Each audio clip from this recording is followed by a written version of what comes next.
लक्ष्य के थ्रू आप जमीन तैयार कर रहे हैं, आने वाले समय में हो सकता है आप अपनी पत्नी को विधानसभा का चुनाव लड़ाएं कासगंज जनपद से।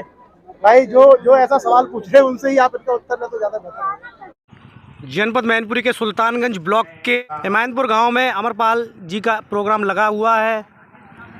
IRS अमरपाल लोधी जी का। नमस्कार दर्शकों, मैं कपिल देव राजपूत एक बार फिर आपके साथ हाजिर हूं।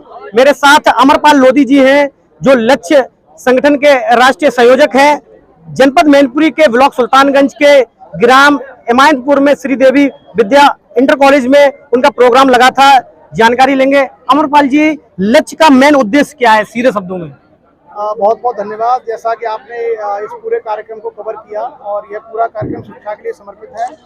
लक्ष्य का भी उद्देश्य है शिक्षा। मुख्य उद्देश्य है कि हम जो हमारे ग्रामीण क्षेत्र हैं जहां बच्चों को जानकारियों का अभाव है या जिन बच्चों को गाइडेंस नहीं मिल पाती है, हम लोग ऐसे कार्यक्रमों के माध्यम से ग्रामीण क्षेत्र की प्रतिभाओं का सम्मान करें, उनको उचित गाइडेंस प्रदान करें ताकि वो बच्चे भी शहरों के बच्चों की तरह या अच्छी सुविधाओं में पढ़ने वाले बच्चों की तरह अपने जीवन में बड़े बड़े पदों, बड़े बड़े लक्ष्यों तक पहुंच पाएं। लक्ष्य से अभी तक कितने जो भी छात्र छात्राएं हैं फायदा ले चुके हैं सर? लक्ष्य का हमारा जो कार्यक्रम चलता है वो प्राथमिक जो स्कूल में बच्चे पढ़ते हैं उनके लिए हम नवोदय सैनिक स्कूल विद्या ज्ञान की तैयारी कराते हैं। जो 9th 10th 11th 12th के बच्चे हैं उनको हम IIT नीट जैसे बड़े कॉम्पिटिशन की तैयारी कराते हैं और ग्रेजुएशन उससे ऊपर के बच्चों के लिए हम IAS PCS के लिए गाइडेंस देते हैं। उनके लिए जो हेल्प हो सकती है वो हम लोग करते हैं। अभी पिछले 6-6.5 सालों में लक्ष्य के माध्यम से 800 से अधिक बच्चे नवोदय में सेलेक्ट हुए हैं और उसके अलावा बहुत सारे बच्चे IIT नीट में गए हैं। साथ ही साथ हम लोग बहुत से बच्चों को IAS PCS जैसे बड़े एग्जाम की तैयारी भी लक्ष्य के माध्यम से करा रहे हैं। सर, लक्ष्य की बात करें तो लक्ष्य देश के कितने राज्यों में ये आपका संगठन चल रहा है? अभी तक लगभग हमारे 12 राज्यों में लक्ष्य संगठन है, लेकिन मुख्य रूप से हम लोग उत्तर प्रदेश और मध्य प्रदेश, छत्तीसगढ़, राजस्थान और महाराष्ट्र जैसे राज्यों में ग्रामीण क्षेत्रों तक लक्ष्य काम करता है।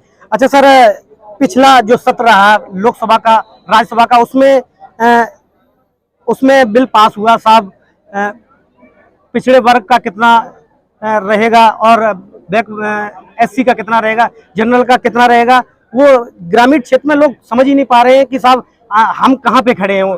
जो आरक्षण पास हुआ है संसद में, वो सरकार का एक निर्णय है जिसमें महिलाओं के लिए 33% का आरक्षण दिया गया है। उसमें कोई कैटेगरी नहीं है और उमा भारती जी विरोध कर रही है कि साहब मोदी जी हमें सुन नहीं रहे। पॉलिटिकल लोग हैं, उनका।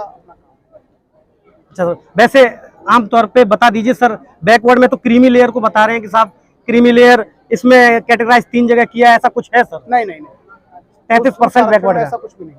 और सर ST का कितना सर? वो उनके जो प्रावधान है संविधान में दिए गए उसके अनुसार एज इट इज है।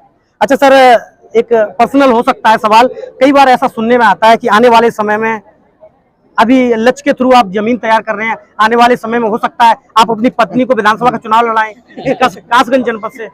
भाई जो ऐसा सवाल पूछ रहे हैं उनसे ही आप इसका उत्तर दें तो ज्यादा बेहतर है। हम लोग शिक्षा का काम करते हैं और ये सारे लोग शिक्षा के लिए आए हुए हैं।